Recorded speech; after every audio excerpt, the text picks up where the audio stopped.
Union Home Minister Amit Shahna mayai tangbal lauraga Silongda hayeng pangthokadoriba North Eastern Council NEC gi humputara humdoi suba plenary session da tourism, agriculture, horticulture, investment promotion namade regional connectivity ki matangda kupna khanagani haide pawasana hai mifam asigi mangoinana pre-session mifam ama ngasi pangthoktuna wa amasung Agarwood Development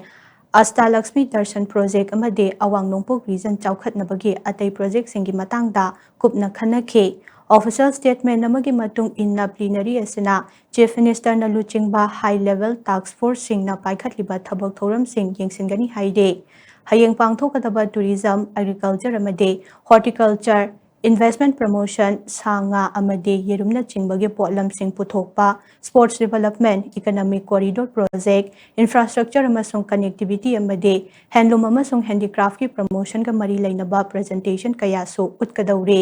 mifam aduda Northeast Vision Plan 2047 na maru oiba agenda ama oigadauri amade region asi tung koina semilon gi hub ama oinabagi matangda so khanagadaure session aduda donor minister amasung NEC gi vice chairman Jyotir Aditya M Sindhya awang nongpok state singi chief minister amasung governor sing amade state amasung center gi makok thongba official kaya so saruk yagani haire